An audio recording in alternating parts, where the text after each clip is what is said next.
Hello दोस्तों, कैसे हैं आप। राइस फ्रॉम द रोबल के एपिसोड 29 के साथ हाजिर हूँ। एपिसोड की शुरुआत में हमें दिखाया जाता है कि जियो उसको पकड़ के कहता है कि ये लड़की तो बुरी तरह से इंजर्ड है, इसके अंदर से थोड़ा सा पॉइजन भी चला गया है। और वो लड़की जियो से कहती है कि मुझे ली फैमिली का एक सीक्रेट पता चल चुका है और ली फैमिली मेरा पीछा कर रही है, तो तुम मुझे यहाँ से जल्दी से लेके जाओ वरना मैं पकड़ी जाऊंगी उनसे। जियो एकदम हैरानी से बोलता है कि ली फैमिली पीछा कर रही है तुम्हारा। और जियो उससे कहता है कि प्लीज मुझे थोड़ा डिटेल में बताओ कि तुम्हारे साथ क्या हुआ। पर तभी जियो का ध्यान जाता है कि वहाँ पे बहुत से मॉन्स्टर्स उन लोगों की तरफ आगे बढ़ रहे होते हैं। और जियो उन मॉन्स्टर्स को देख के अपने मन में बोलता है कि ये मॉन्स्टर बड़े अजीब है, इनका चेहरा एकदम डॉग की जैसा है और इनकी बॉडी एक माउस की तरह है। मैंने इन मॉन्स्टर्स के बारे में कभी भी नहीं सुना। और जियो उन मॉन्स्टर्स को अपनी स्वॉर्ड से मार रहा होता है। और जियो उस लड़की को पकड़ते हुए कहता है कि ये जो मॉन्स्टर्स हैं वो ई रैंक के मॉन्स्टर्स हैं, इसलिए वो ज्यादा स्ट्रॉन्ग तो नहीं है। और जियो एकदम हैरानी से भी कहता है कि इतने सारे मॉन्स्टर्स जिनिंग सिटी के अंदर कैसे आ गए, और अगर आ भी गए तो किसी ने नोटिस क्यों नहीं किया। और तभी जो मॉन्स्टर्स होते हैं वो जियो और उस लड़की के चारों ओर घूमने लग जाते हैं, बिल्कुल एक सर्कल में। और जियो उन मॉन्स्टर्स को देख के कहता है कि ये मॉन्स्टर्स तो सराउंडिंग अटैक स्किल भी जानते हैं, यहाँ पे क्या चल रहा है। मुझे इन लोगों को देख के ऐसा लग रहा है कि पहले से इन मॉन्स्टर को किसी ने ट्रेन किया है। और जियो कहता है कि मुझे इनमें से 2 मॉन्स्टर्स को तो पकड़ना होगा, वो भी जिंदा, और सीधा मैंसनरी गिल्ड के जो प्रोफेशनल्स हैं उन लोगों को रिसर्च के लिए देना चाहिए। और जियो ये सब बोल ही रहा होता है कि तभी उनके पीछे 2 लोग आ जाते हैं और उसके ऊपर अटैक करने वाले होते हैं। और वो लोग कहते हैं कि मैंने इन्हें पकड़ लिया। और उनमें से दूसरा लड़का कहता है कि ये तो जियो फैन है, अगर हमने इसे मार दिया तो हमारे जो फैमिली के हेड है वो हमें बहुत अच्छा रिवॉर्ड देंगे। और वो लड़की जियो से कहते हैं कि जियो हम पे कोई हमला करने वाला है। और जैसे ही वो दोनों अटैक करते हैं जियो एकदम तेजी से वहां से हटके उन दोनों को ही मार देता है। और जियो उन लोगों को मारने के बाद कहता है कि मैं बहुत दिनों से सोच रहा था कि ली फैमिली को थोड़ा मुश्किल में डालूं, पर मुझे नहीं लगा था कि ली फैमिली सामने से मेरे पास आ जाएगी। और जियो ने 2 एडवांस स्टार वॉरियर्स को मारा होता है, इसके कारण जियो को एक एक एट्रीब्यूट पॉइंट्स मिल रहे होते हैं। और वो लड़की भी एकदम हैरानी से देखती है और कहती है कि इसने सिर्फ एक ही स्लैश में दोनों एडवांस स्टार वॉरियर्स को मार दिया। और वो कहती है कि ये पक्का जियो है ना, पर इसकी जो कॉम्बैट एबिलिटी है वो कैसे इतनी स्ट्रांग हो गई। और जियो जैसे ही उस लड़की को देखता है वो बोलता है कि तुम यहाँ पे कैसे। और जियो उसको देख के बोलता है कि मुझे कोई हैरानी नहीं हो रही इसको फिर से मिलके, क्योंकि ये मुझे थोड़ी पहचानी पहचानी सी लग रही है। और तभी वहाँ पे कुछ लोग आ जाते हैं और वो लोग कहते हैं कि जियो वहाँ पे है और साथ में उसकी वो लड़की भी है, उन्हें भागने मत देना, भले कुछ भी हो जाए वो इन्हें पकड़ना होगा आज। और जियो उस लड़की को उठा के भागने लगता है और कहता है कि भले ये लड़की मेरे को पसंद नहीं आती, पर फिर भी ये जो ली फैमिली है इसके पीछे पड़ चुकी है, इसका मतलब कि ये जो मैटर है अब अलग हो चुका है, क्योंकि दुश्मन का दुश्मन हमेशा दोस्त होता है। और अगले सीन में वो जो ली फैमिली की जो आदमी थे वो लोग वहाँ पे पहुंचते हैं जहाँ पे जियो ने वो 2 लोगों को मारा होता है। और वो एकदम हैरानी से कहते हैं कि इसको जियो फैन ने मारा है। और अगला सीन मैंसनरी गिल्ड का होता है। मैंसनरी गिल्ड के लीडर बोलते हैं कि ये जो ली फैमिली है वो उस लड़की को क्यों मारना चाहते हैं, पर मैं उन लोगों को ऐसा नहीं करने दूंगा। और वहाँ पे खड़ा एक आदमी मैंसनरी गिल्ड के लीडर से कहता है कि उस लड़की का नाम सियो लेंस है और एक्चुअल में जो उसके अंदर पॉइजन किया था वो उसके लिए सबसे बड़ी प्रॉब्लम बन चुकी थी, पर फिक्र करने की जरूरत नहीं है क्योंकि वो सेव हो गई है। और वो आदमी कहता है कि ये जो लड़की है वो अब 72 आवर्स के बाद ही जग पाएगी, क्योंकि अभी भी उस बॉडी के अंदर पॉइजन का थोड़ा थोड़ा इफेक्ट फील हो रहा है हमें, पर 72 आवर्स के बाद वो परफेक्टली ठीक हो जाएगी। मैंसनरी गिल्ड के लीडर बोलते कि वो 72 आवर्स तक नहीं जगने वाली, ये तो बड़ी प्रॉब्लम की बात हो जाएगी। और थोड़ी हैरानी की बात यह है कि ली फैमिली ने एकदम एक्सपर्ट्स को भेजा था इसका पीछा करने के लिए। मुझे लगता है कि जो सेफ बॉक्स उस लड़की से मिला था इसलिए शायद ली फैमिली ने अपने एक्सपर्ट्स को भेजा था। और इस आइटम को देख के मुझे ऐसा लग रहा है कि ये स्पेशली मिलिट्री की तरफ से बना हुआ है, और ऊपर से इसके ऊपर तो कोई पासवर्ड भी नहीं है। पर एक बात है, अगर हम लोग इसको फोर्सफुली खोलने की कोशिश करेंगे इसके अंदर जो डॉक्यूमेंट्स होंगे वो अपने आप जल जाएंगे, मतलब कि खराब हो जाएंगे। और जियो अंकल हो से पूछता है कि वो जो मॉन्स्टर्स थे उनके बारे में आपको कोई जानकारी है क्या। और दोस्तों आपको एक बात फिर से याद दिला देता हूँ कि मैंसनरी गिल्ड के लीडर का नाम ही अंकल हो है। अंकल हो कहते हैं कि ये जो माउंटेन्स थे और ये जिनिंग सिटी, इन जगहों पे आज तक हमने ये जो मॉन्स्टर्स थे उन्हें कभी नहीं देखा, पर अगर ये जो न्यू मॉन्स्टर्स हैं जो म्यूटेंट हो चुके हैं ये थोड़ा प्रॉब्लम कर सकते हैं, क्योंकि ये लोग एक साथ इतने ग्रुप में अटैक करते हैं और ऊपर से हमारे पास इनके लिए कोई भी इंफॉर्मेशन भी नहीं है। और वो लीडर कहता है कि जैसा कि जियो ने हमें बताया वो जो मॉन्स्टर्स थे उन्हें किसी ने बनाया है और ट्रेन भी किया है ऊपर से, तो ऐसा कैसे हो सकता है। अंकल हो कहते हैं कि अगर ऐसी बात है तो ये तो बहुत मुश्किल की बात है, क्योंकि कभी भी हमने ऐसी चीजों के बारे में नहीं सुना। और तभी वहाँ पे एक आदमी आ जाता है और अंकल हो से कहता है कि ली फैमिली के लीडर आपसे कुछ बात करना चाहते हैं। और अंकल हो अपने एक स्माइल देते हुए कहते हैं कि बहुत टाइम हो गया उस बूढ़े आदमी से बात किए हुए। मुझे लगता है कि वो कुछ इम्पोर्टेंट बात यहाँ पे छोड़ चुका था। और अंकल हो उस कॉल को रिसीव करते हैं और जैसे ही वो कॉल उठाते हैं वो बूढ़ा आदमी अंकल हो से कहता है कि मैंने तुम्हें डिस्टर्ब किया इसलिए सॉरी। और कहता है कि जो आदमियों को मैंने पीछा करने के लिए भेजा था मैं उन लोगों को रोक दूंगा, पर तुम्हारे मैंसनरी गिल्ड के ज़्यू फैन ने हमारी जगह पे आके बहुत ज्यादा अमाउंट में हमारा ट्रेजर लूट लिया और हमारी जो स्किल बुक थी वो भी चुरा ली। और इसके कारण से हमारा बहुत ज्यादा नुकसान हो चुका है। तो मैं आपसे रिक्वेस्ट करता हूँ कि जो हमारे जो भी गुनहगार है उन सबको हमें प्लीज दे दीजिए ताकि हम जस्टिस कर सके। अंकल वो एकदम आराम से बैठ के कहते हैं कि तुम कह रहे हो कि ज़्यू ने तुम्हारी ऑफिस आके तुम्हारे आइटम्स को चोरी कर लिया। अगर ऐसी बात है तो इसका क्या प्रूफ है? और अंकल हो कहते हैं कि बहुत साल बीत गए पर जो तुम्हारी कॉम्बैट एबिलिटी है वो इम्प्रूव नहीं हुई, पर जो तुम्हारी बोलने की एबिलिटी है वो कुछ ज्यादा इम्प्रूव हो चुकी है। यहाँ पे वो बूढ़े आदमी को बहुत गुस्सा आ जाता है और वो कहता है कि हम लोग सिर्फ यहाँ पे नेगोशिएशन करने आए हैं। अगर आप लोग हमें ज़्यू को हमारे हाथों में दे दोगे तो हम लोग ये जो मामला हुआ है इसे एकदम आराम से निपटा देंगे और ऐसा कर देंगे कि कभी कुछ हुआ ही नहीं था। और वो कहता है कि अगर तुम लोग ऐसा नहीं करोगे तो हमें ब्लेम मत करना कि तुम्हारे साथ जो भी होगा। और अंकल वो एकदम गुस्से में आ जाते हैं और कहते हैं कि तुम लोगों की इतनी हिम्मत कि तुम लोग हमें धमकी दो। और कहते हैं कि तुम लोगों से जो होता है वो कर लो, मैं भी देखना चाहता हूँ कि ली फैमिली हमें कितना परेशान कर सकती है।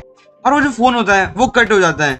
अंकल वो एकदम गुस्से में होते हैं और कहते हैं कि ली फैमिली हमारे साथ वॉर करना चाहती है तो चलो करके देखते हैं कि कौन जीतता है। दोस्तों अंकल हो की बात से मुझे एक बात याद आई। मैं आप सभी को एक ऑडियो बुक रेकमेंड करना चाहूंगा जिसका नाम है द आर्ट ऑफ वॉर।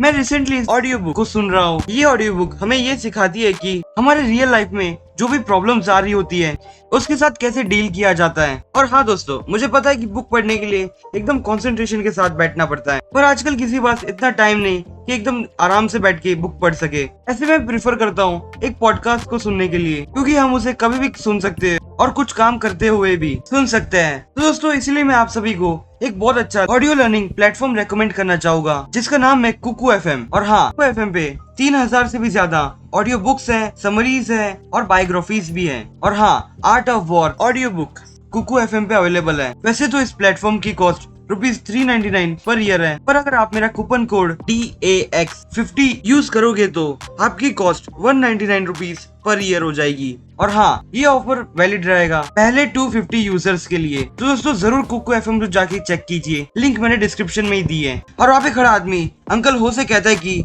ये सब एक ली फैमिली का ट्रैप था, वो लोग बस चाहते थे आपका रिएक्शन देखना और वो लोग सिर्फ कंफर्म करना चाहते थे वो जो लड़की ने जो आइटम चुराया था उनसे वो तुम्हारे पास ही है ना। और अगले सीन में हमें वो बूढ़ा आदमी दिखाया जाता है और साथ में एक आदमी भी खड़ा होता है उसके साथ, और वो कहता है कि आप तो एकदम करेक्ट थे, वो जो डेटा है वो पेन हो के हाथ में तो नहीं है, और ऊपर से वो जो लड़की है उसे मेरे पॉइजन से हिट हुई है। भले अगर वो बच भी जाएगी पर वो 3 दिन तक तो मेरे अटैक से बेहोश ही रहेगी। और वो आदमी बता रहा होता है कि वो जो बॉक्स है एक्चुअल में जिसने क्रिएट किया होता है वो ही खोल सकता है या फिर जिसके पास होता है वो ही खोल पाएगा। और वो बूढ़ा आदमी खुश होते हुए कहता है कि वो जो डेटा है वो किसी के हाथ में नहीं है फिलहाल, तो हमारे जो प्लान है उसे आगे बढ़ाना चाहिए और ये बहुत अच्छा चांस है कि ज़्यू को हमें मार सकते हैं। और वो आदमी जिसने पॉइजन दिया था वो कहता है कि ज़्यू मुझे नहीं पता था कि तुम ज़्यू हुई के बेटे हो।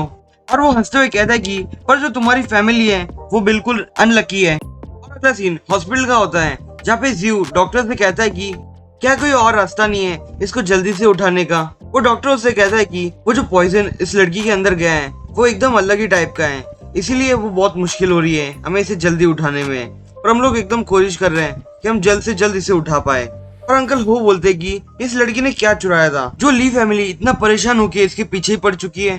और अगले सीन में एक जगह पे वार्निंग अलर्ट बजने लग जाता है और लोग कहते हैं कि ऐसा क्या हो रहा है कि मॉन्स्टर आउटब्रेक होने वाला है। और तभी सामने डिस्प्ले पे ज़्यू का फोटो होता है और वो कहता है कि इस लड़के ने ली फैमिली के कुछ आदमियों को मारा और ली फैमिली का कुछ ट्रेजर भी चुराया है, और ये क्राइम ज़्यू फैन से किया गया है और वो मैंसनरी गिल्ड का मेंबर है। और मैंसनरी गिल्ड वालों से कहते हैं कि इसे छुपाना बंद कर दो क्योंकि वो एक क्रिमिनल है। और वो बूढ़ा आदमी भी डिस्प्ले पे आता है और वो कहता है सबसे कि मैं इस ज़्यू के ऊपर 10 बिलियंस की बाउंटी लगाता हूँ, और कहता है कि अगर कोई भी बंदा इसको मार के लाएगा, मैं ये नहीं देखूंगा कि किसने मारा है, वो आके रिवॉर्ड्स को कलेक्ट कर सकता है और मैं इस बात की गारंटी भी देता हूँ। और जैसे ही वो लोग 10 बिलियंस की बाउंटी के बारे में सुनते हैं लोग, तो वो लोग बहुत हैरान हो जाते हैं और वो हंटर्स कहते हैं कि अगर हमने ज़्यू फैन को मार दिया तो हम लोग रातों रात अमीर हो जाएंगे। पीछे जीजेंग से कहता है कि ये ली फैमिली का वो बूढ़ा आदमी क्या करना चाहता है, वो ज़्यू को क्यों मारना चाहता है और उसका मेन प्लान क्या है। और जीजेंग वीचेंग से कहता है कि हमारे बेस के भी कुछ लोग ज़्यू को मारने के लिए जा रहे थे पर मैंने उन्हें रोक दिया। और वीचेंग कहता है कि जो लोग भी ज़्यू को मारने के लिए जाए उन लोगों को बैन कर दो हमारे बेस से। और जीजेंग कहता है कि ज़्यू तुम अपना ध्यान रखना क्योंकि तुम बहुत बड़ी मुश्किल में फंस चुके हो। और वहाँ पे पेन हो एकदम गुस्से में होता है और कहता है कि ये ली फैमिली का बूढ़ा तो बहुत तेज निकला, इसने इतनी जल्दी झूठ को सच में बदल दिया। और पेन हो को स्टार फैमिली यूनियन से कॉल आता है और वो लोग कहते हैं कि हमने एक डिसीजन बनाया है, हमारे पुराने रूल्स के मुताबिक भले किसी ने भी गलती क्यों ना की हो पर हम स्टार जनरल्स इस चीज से बाहर रहेंगे। पेनो कुछ बोलने वाला होता है पर उससे पहले ही वो कहते हैं कि मैंने इस चीज के बारे में मैसनरी गिल्ड के हेडक्वार्टर में बात की थी और वो लोग भी एग्री कर चुके हैं हमसे।